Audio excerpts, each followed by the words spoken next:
Welcome to the Texas Conflict Coach radio program. If you have ever experienced or engaged in destructive or unresolved conflict, then you know it leads to broken relationships, distrust, and damaging results.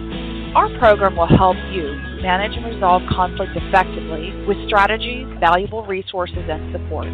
I am your host, Pattie Porter. My guest hosts, Dina Zametta and Stephen Kotev, along with our guest experts, will share our experiences, raise your awareness, and give you food for thought. We will share with you problem-solving strategies no matter what your situation is.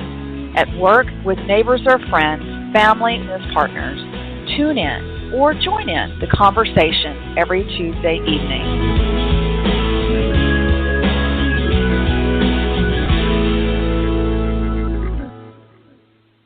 Welcome, listeners, to our Conflict Chat. I am your host, Pattie Porter, along with special hosts Tracy Culbreath King and Abigail McManus. Now, the last Tuesday of every month, we will highlight conflict-related topics that the ordinary person deals with in their daily lives. Things we see or hear in the news, maybe our social networks, or maybe something we experienced personally. More importantly, you have an opportunity to call in and ask your question with conflict management experts who are mediators, conflict coaches, and facilitators on how to think about your situation differently, analyze it, or give you guidance on your next steps to resolve it. So how do you do this? How do you get involved tonight? Well, we invite you now to engage with us in one of three ways. You can call us at 347-324-3591. That's again 347-324-3591, and press the 1 key so we know that you want to speak with us. You can also enter the chat room, so you might already be on Blog Talk Radio right now listening. Just scroll down on our page at blogtalkradio.com/Texas-conflict-coach. Scroll down, you'll see the chat room is open. You can post your comment or question there. And finally, you can tweet us at TXConflictCoach and follow our Twitter feed using the hashtag ConflictChat. So, again, you can listen to all of our archive programs at thetexasconflictcoach.com. So, Tracy and Abby, welcome tonight for the Conflict Chat. Hi, Pattie. Thanks for having us. Me. Hi, Pattie. Thank you. Hi, Abigail. Hi. Yeah, it's wonderful to have all three of us together, huh? Well, yeah, okay, good. Well, you know, there's been a lot going on in the world lately. I mean, there's so many different kinds of conflicts that that I keep hearing on the news. But we thought we would focus on some incidents that have been happening in the traveling world and kind of start there. And then, of course, as we know, listeners, you know, we do encourage your calls. But let's just start with what's going on in the world and a lot of different things. But there were a couple of recent incidents on the latter part of April that we wanted to talk about, and this is involving a popular airline involving people of Muslim religion or Arabic-speaking individuals who were in separate incidents, taken off the plane, asked to, debark the plane, and a lot of times not understanding why that was happening. In one example, a flight attendant became very uncomfortable, resulting in people asking to leave the plane before they departed. In another, a passenger was very concerned about someone speaking in Arabic and possibly misunderstood some of the Arabic words that were being used, and of course brought that to a flight attendant's attention. And then the flight attendant, asked the individuals. I don't know if it was police or FBI, asked them to depart the plane at the time. So there's a lot of things going around and a lot of outrage about a couple of these airlines that have been doing that. So I guess what comes up for me right now is when we are ignorant, if you will, of other customs or other people's beliefs. In other words, people who think very, very differently than how we grew up in our beliefs and our values, that we learn a lot about these customs and beliefs, like Muslims or the Arabic, speaking individuals. We learn this from media. When some people go to Wikipedia, which is not exactly the most resourceful or most valid source of information, and that becomes fact and truth for these people. And so these fears come up about, oh my gosh, Muslim equals terrorism or Arabic equals terrorism, and that's not the case at all.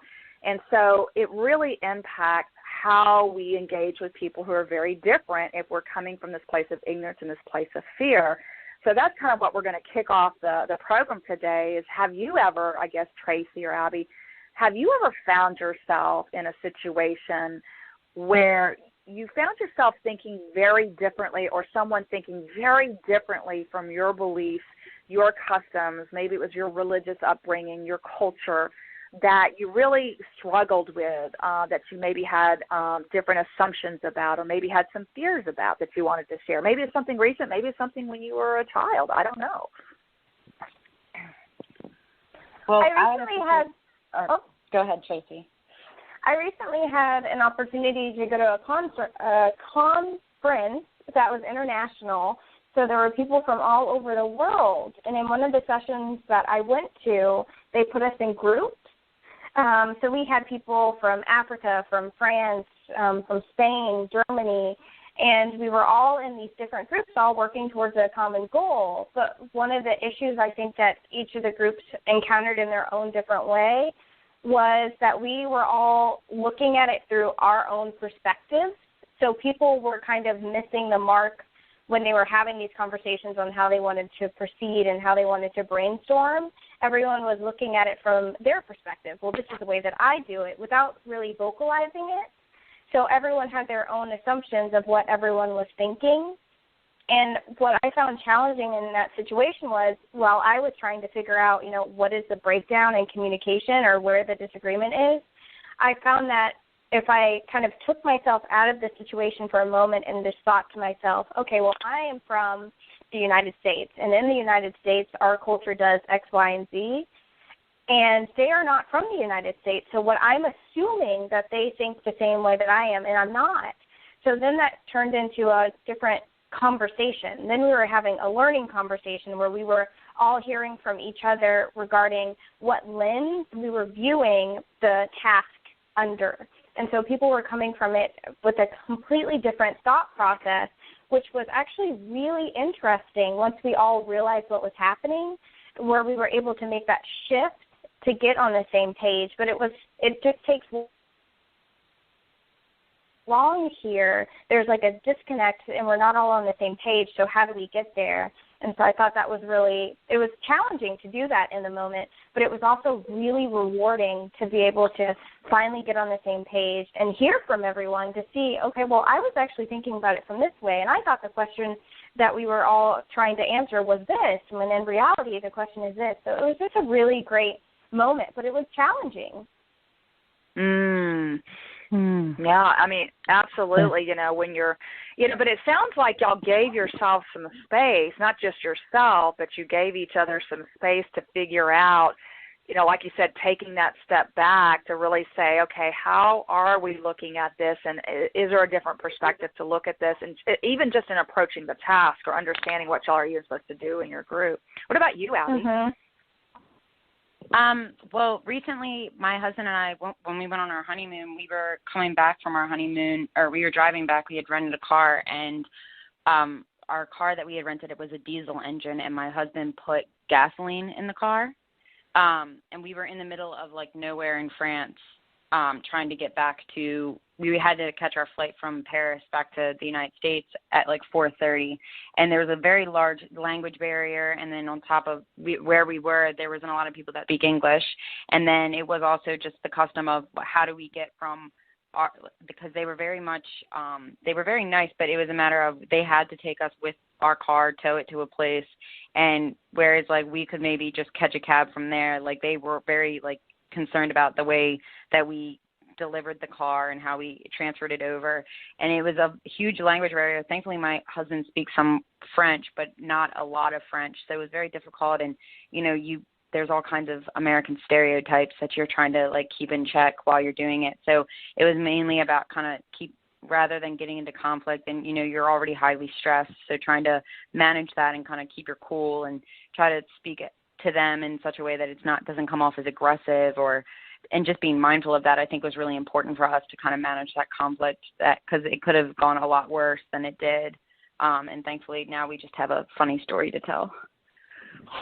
Exactly. Well, the stereotypes do come into play, right? Sometimes they're funny stereotypes. Sometimes they're stereotypes that really can impact the engagement, the conversation, even just as simply as breaking down. Someone could take that, aggressive American, stereotype and then based on that alone, without even having know anything about you and your husband, just be able to engage from that aggressive place, or they get defensive or whatever, So it's good that, y'all were trying to do that. And I think a lot of times when people don't understand, cultures or customs, we do have our lens. I like what you said about that, Tracy. We have a completely different lens and a different perspective.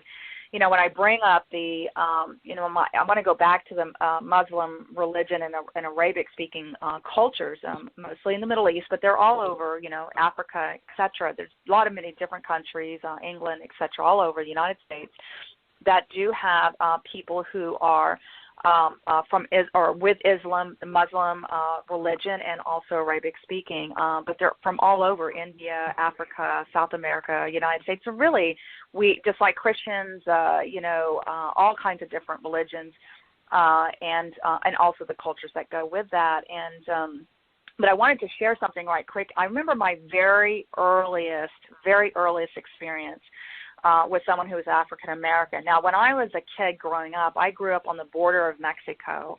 I did not actually see my first African American person until I was probably in 8th grade, and that was not because I was in, on the border of Mexico. I had lived in Houston. I moved to Houston, Texas, for a very short period of time. I was living with my father, and it was the first time I ever had to ride a bus. And I was going to middle school, and I remember, it was a scary experience because everyone was really rowdy on the bus. I used to walk to school when I was young, but in middle school, I'm getting on the bus, and there were people who were very different from me. And there was a lot of African Americans in our small neighborhood community where we went to school. And I remember that I ended up, I can't even remember what I did, but I did something that triggered one of the young girls. She was my age, she was African American, and I remember whatever it is I said or did, she was upset with me, and she took out her brush and she hit me in the face with it. And that was my first experience with an African American girl. And from that experience, I was afraid. I became very afraid, thinking, oh my gosh, is this, like what I see on TV or what people say, your family or your, people who haven't had those experiences, they react from these fear places. And all it did was instill in me this fear, of should I be afraid of, anyone who's African American? Well, that was silly and stupid, of course. But as a young child, in middle school, having those new experiences, it was a fear factor for me. And I think so many times our own ignorance and understanding of different cultures, different races, ethnicities, nationalities, Americans a nationality, and people have real strong stereotypes of America. And so now you fast forward right to the day, and of course I've got over many of those fears. Part of it was really understanding, really connecting to people. But in today's world, we have so much. A lot of Americans, a lot of people around the world will equate, someone who's Arabic speaking or Muslim with terrorism. It's like you would say Islam equals terrorism or Muslim equals terrorism, and that's not true at all. It's far from being true.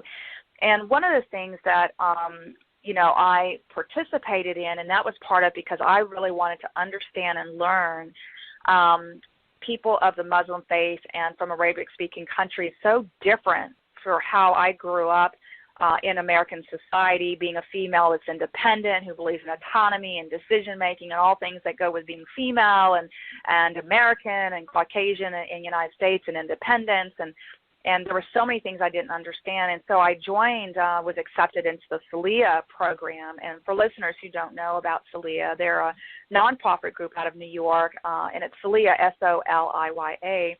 They're a Connect program. Their whole purpose is really fostering and empowering cross-cultural dialogues, especially with people from Western societies, primarily American, Canada, Netherlands, but Western societies, with those from the Middle East. And part of it is really trying to, how do we engage with people who are so different from us in our thinking and beliefs, and how do we engage in those differences in constructive ways that are of dialogue versus, debate. And that kind of sounds a little bit of what y'all were trying to do, Tracy, in your experience with the conferences, is how do we say, stop, wait a minute, what's going on? How are we even looking at that?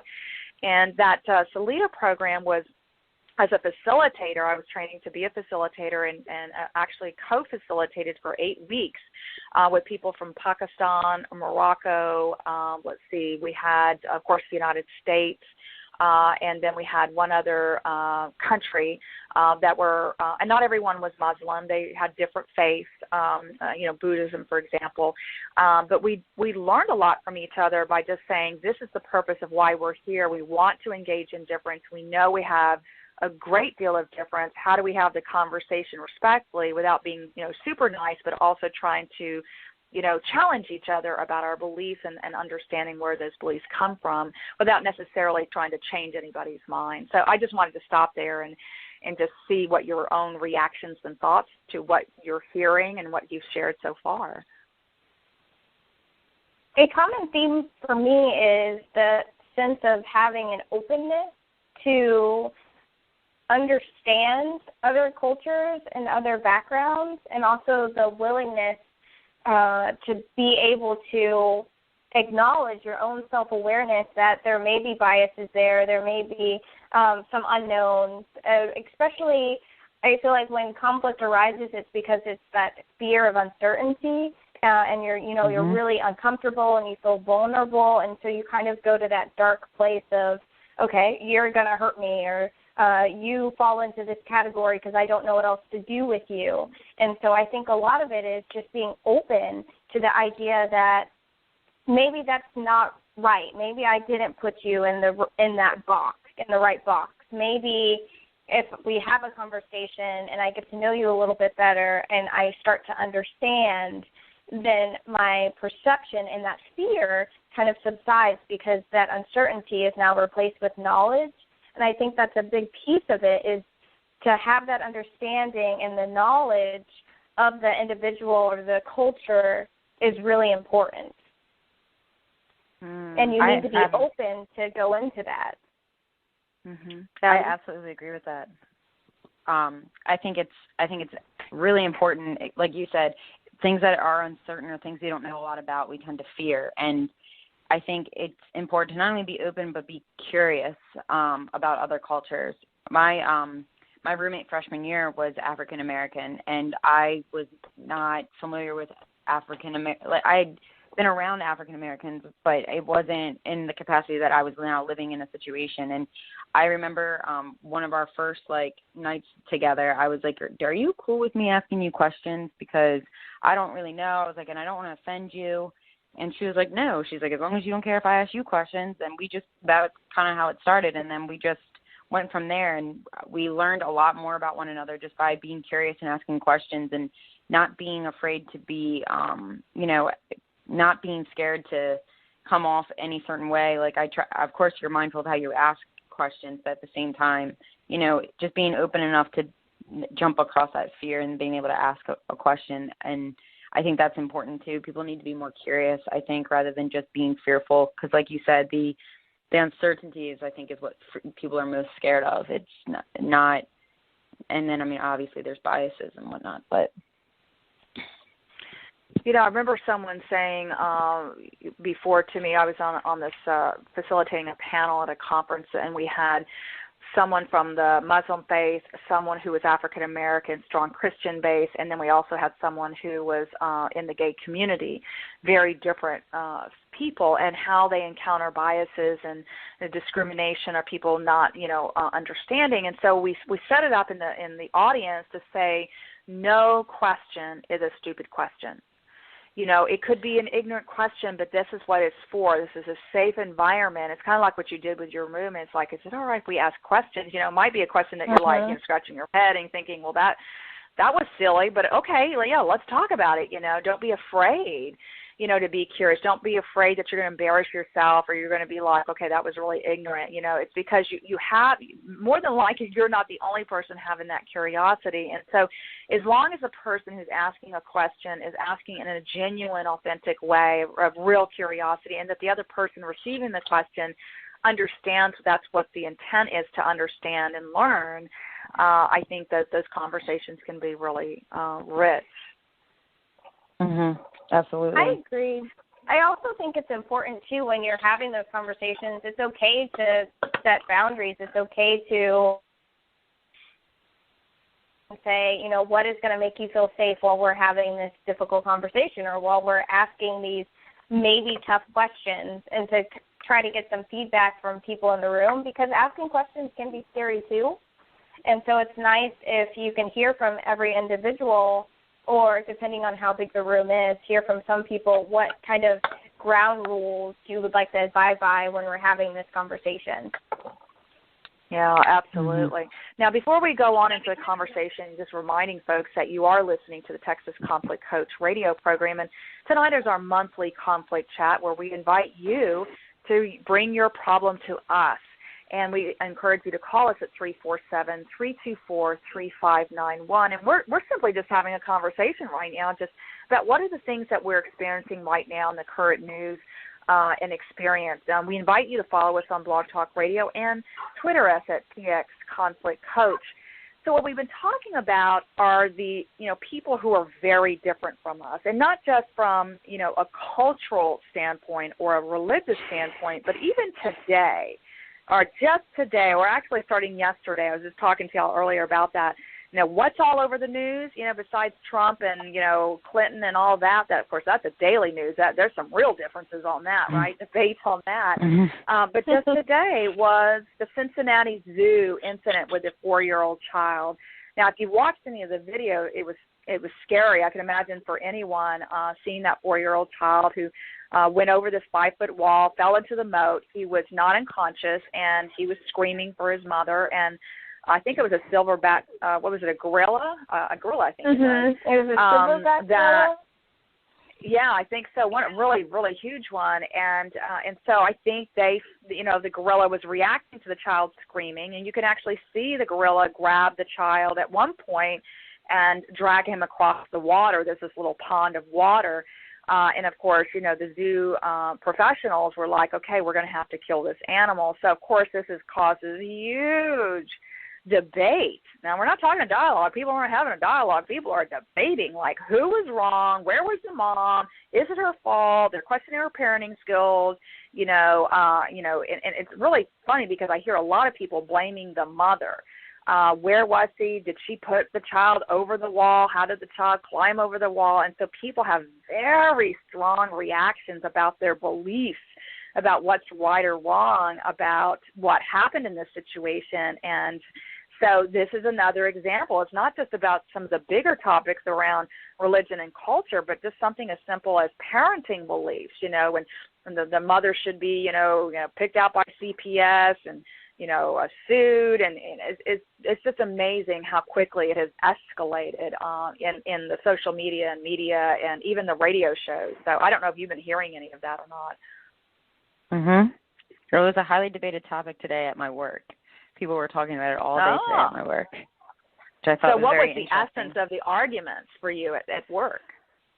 Well, it's interesting because there was some divide because you have parents, and then, you have the parents who are saying, you turn your back for 5 seconds with a kid, and you have, it can happen so quickly that it escalates. Like, a kid can disappear in a second if you don't keep your eye on them. So you have the parents advocating for the parents, just, how hard it is, especially if there's other kids around. And then you have the animal activists that are, completely against that the parents should have been watching the kid more. And then you have people who are saying that it's the zoo's fault for not putting up barriers to prevent the kid from going in. So it was just very interesting listening to all the different points of view that people have. And people are we've talked about values on here before, but people hold their values and their beliefs so strongly. And it's interesting how quickly those conversations just around a water cooler can escalate a little bit. I can't believe that one woman just left. She's like, I can't even hear any more of this conversation, and just left the room, which I thought was really interesting, just over something that wasn't even here. Yeah, absolutely. What about you, Tracy? Anything going on at the water cooler there regarding that? We've had some brief conversations. I remember when it first happened and we didn't necessarily have all of the facts. So it was a lot of assumptions. You know, we would get the clip notes of, oh, did you hear about X, Y, and Z? And so then it's like, oh, well, that's probably happened because blah, blah, blah, blah, blah. And that probably happened because blah, blah, blah, blah. And if that was my kid, blah, blah, blah, blah. And so we really didn't have the full picture of what was happening. And it's hard to tell now if we really have the full picture. There's different things that are coming out and people are saying things. So I think a lot of it comes from lack of information. Is we start creating our own stories as to what happened to fill in the holes. And the stories that we create, they hit on our values and what we believe in. And sometimes when an individual feels like their values or their beliefs are being attacked or threatened, that's when the blaming starts to happen. And how quickly that can happen, right? How quickly things can escalate. I like the idea that when we don't have all the full information and people are like, well, we don't know about that. And then someone says, well, in fact, I was listening to a radio show today. I'm in Jacksonville. I'm in my rental car. Got the radio station going on. And this local, well, he has a national radio program. I can't remember what his name was, but he was so baiting callers and listeners to give me your opinion. This is my opinion. Now, he doesn't have all the facts. But his thing is, he goes, I know what happens. There's no way that 4-year-old child could climb a wall, without anyone. I think that mother picked up the child and put him on top of the wall, and then he fell over, So he's just making all these stories and filling in the gaps, and then how awful it is and how a bad mother she is, and someone should take her to jail, and just really, driving and escalating, the heated debate and everything. And I'm not sure how constructive or productive, that can be. So very interesting how people will do that, like you said, fill in those gaps for their own stories that ties into their perspectives, values, and belief systems. And that's what we do, whether it's, we hear stories about all the terrible terrorist attacks that are going on, whether it was in France or all the different things we heard over the spring, these things about the Cincinnati Zoo, even with Trump and Clinton and the debates that are going on right now. I mean, that's some of the most destructive debates that I've been hearing, very, very destructive and extremely dividing not only our country, but I can only imagine the debates that are going on in other countries about what's going on here. The key is what do we do with all this? When we find ourselves in this place where we feel very different or we have very different experiences, we have different perspectives. And so I wanted to share with listeners maybe some strategies. And actually, Tracy, you already kicked us off with a couple of them. And so I want to go back and summarize a couple of things you mentioned. There's actually a strategy, listeners, and that is, one is self-awareness. Like you said, Tracy, what is it that you are biased about? What are some of your own fears? When I was in the CELIA program as a facilitator, keeping in mind I'm neutral, right? As a facilitator, one of the things we did in the training and becoming certified as a CELIA facilitator is they said, what are your own fears? What are the things that trigger you most, Pattie, as a facilitator that might happen in these cross-cultural dialogues? And my first thought was, I feel strongly about being independent as a woman and making decisions as a woman and not being in a place where, a man tells me what to do based on their religion, their culture, their beliefs. I want to be able to feel that I'm empowered to make those decisions. And what if in the group, a male or even a female in the group says something opposite of how I strongly believe and feel? And so I had to really explore that own fear and trigger for me, and how do I support the dialogue without getting triggered by that. And part of it was not understanding about how women in some of the Arabic and Muslim-speaking worlds do absolutely make their own decisions based on their culture and their religious faith. So that self-awareness is what is those biases? What are those fears? And the second, around that fear that you brought up, Tracy, the second strategy is, are we filling in the gaps with our own stories? If we don't have all the information, how are we filling in the gap? And we shouldn't be filling in the gap. We need to be getting all the information. We need to be getting all the facts in terms of, not making these false assumptions. What are some other strategies we can talk about? I mean, I think for self-awareness, I think is a huge thing, and just being honest with yourself and being self-aware of what you're going on, and like you said, the fact checking. I think it's very important that you make sure that you're not in like pointing the finger before you have all the facts. A lot of times we are all about trying to find the blame and who's to blame in this situation. And pointing fingers and finding blame doesn't help matters or help solutions or generate solutions. It kind of hinders it. So I think being mindful of not blaming others and being more mindful of yourself and what you're thinking, and just try to ask as many questions as possible. Yeah, so asking questions, that's another really specific, a strategy. Now, you talked about, Abby, at one point earlier about how you ask your question. You want to clarify to listeners what you mean about how you ask your question? I think it's important that when you ask a question, don't imply that what you're asking is in any way insinuating that what they believe is wrong. So don't go about it by saying, like, do you believe that, Muslims should be allowed on airplanes? Or like insinuating in some way that you don't believe that it's right. Because that's automatically putting your opinion out there, and it's making them more defensive because if they disagree with what you're saying, it's not going to come off as sincere or genuine. And I think just being mindful of how you ask the question and making sure that it's not biased in any way. One of the ways when I'm trying to ask a question that will help me get more clarity, I usually ask something like, help me understand X, Y, and Z. So I'm leading from the place of, I really don't get it. I really don't understand. I'm putting it out there that I'm being transparent, that I don't know what you're trying to say, and I'm trying to get there with you. And I find that people are really receptive to that because they want to help me understand what they're trying to tell me. And so then the whole conversation just shifts because now it's more of a learning conversation as opposed to they're defensive, I'm defensive because I'm frustrated because I don't understand what's happening. It's more of a, okay, let's all work at this together so we can figure out what the best way is for us to get to X, Y, and Z. Yeah, and you have to be intentional about that, right? If you really want to be in understanding, it has to be genuine that you really do want to understand. Now, that doesn't necessarily mean you agree, because I think people think that if I acknowledge that I understand where they're coming from, that somehow they're giving up on their belief, or that they're having to change their value, or they're having to change their opinion. And that's not necessarily true. You can still hold on to that belief if you so choose to, but hopefully what it does is give you better understanding from this perspective, this lens, this experience that the other person has had. Now, one of the other things, I can't remember who said this, Abby or you, Tracy, but about setting boundaries. In the CELIA program, one of the things people said is, well, what if I can't respect the other person's belief?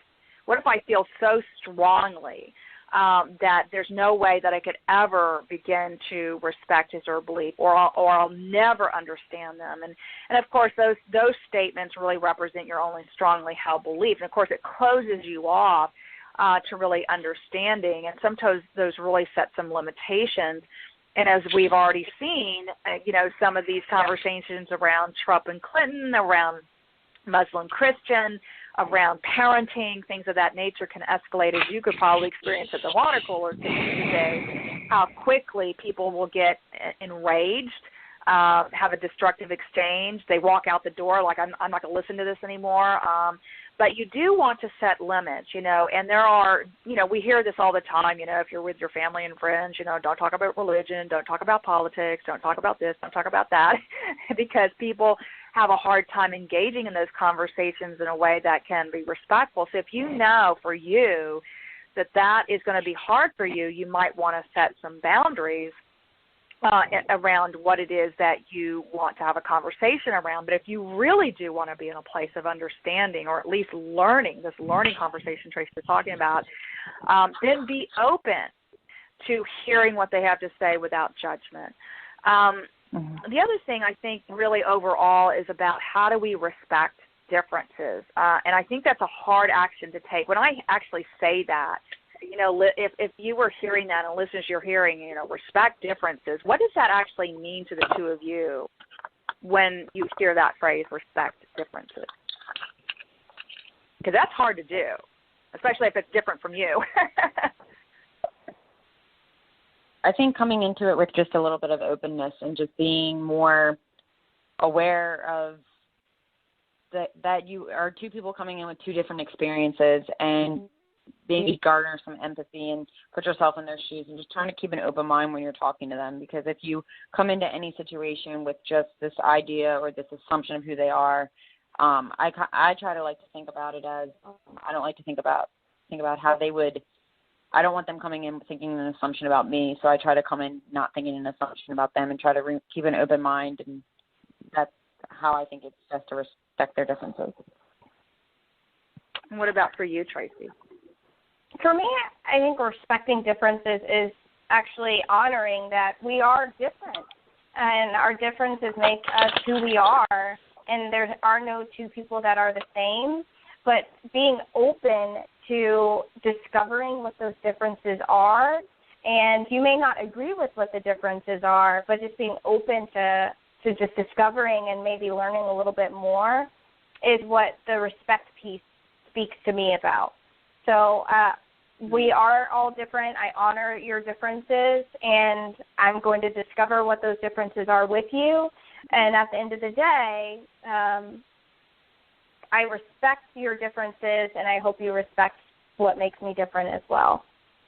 And you give me the opportunity to explore not only what makes me different with you, but what makes you different with me. And maybe we might find a mutual understanding, and maybe we don't. Yeah. And I like the way that you said that, because the thing that's core to all of us is that we're human, and that we all have faults, and that we all have very unique experiences, as you just meant, but we're all human, and we all seek to be heard and understood. One of the biggest core needs is to be heard and understood, and to be valued as a human. And because of the fact that we are human with unique experiences and unique perspectives, and, we could never have said we walked a mile in anybody's shoes, because we only have our own shoes to walk in. And so respecting those differences is really trying to understand how they arrived to where they are today, and by listening and really sharing very openly and with curiosity.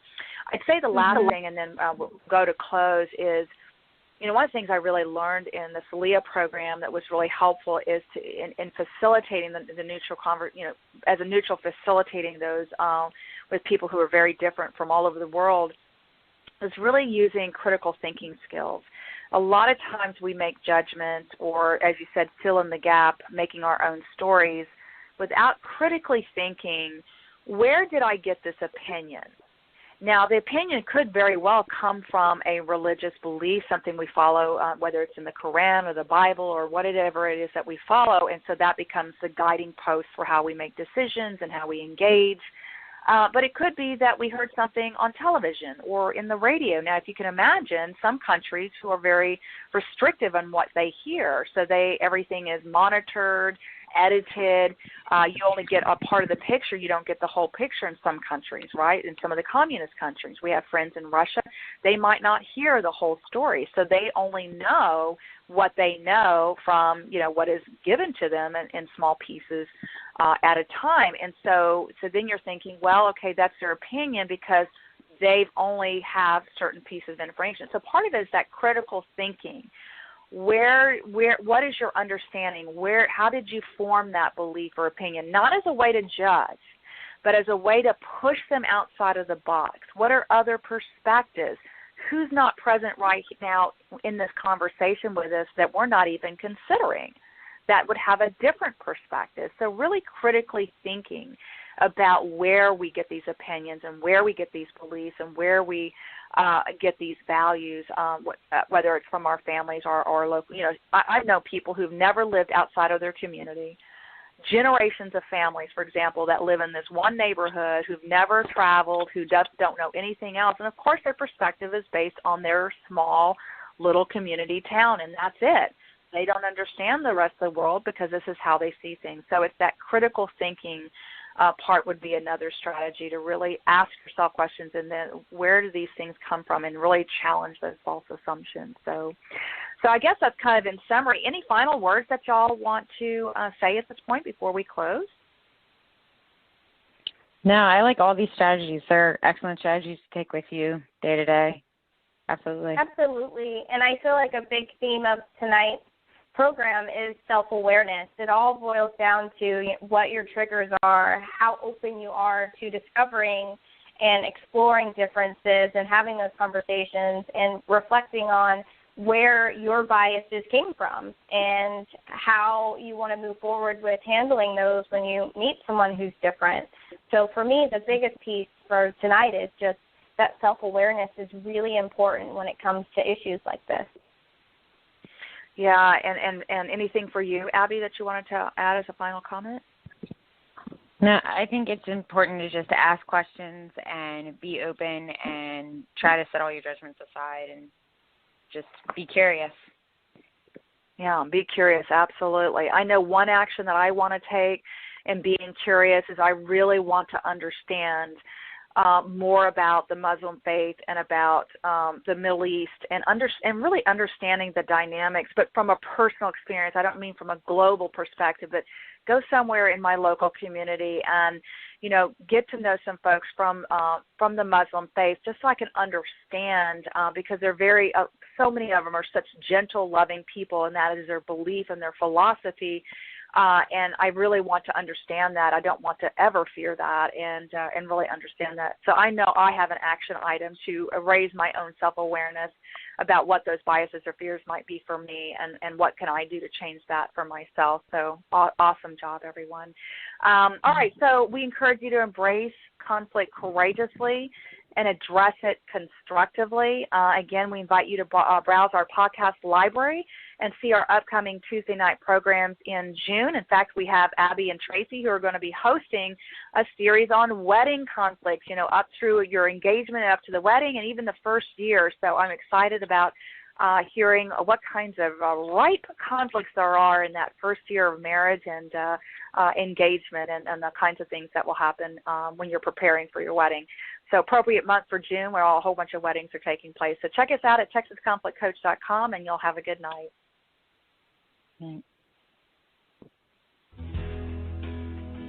Thank you for listening to the Texas Conflict Coach. We hope you enjoyed the program. You can find all of our podcasts archived to listen at your convenience at TexasConflictCoach.com or download the podcast at iTunes or Stitcher Radio. You can also become a Facebook fan of Conflict Connection or Twitter me at TX Conflict Coach.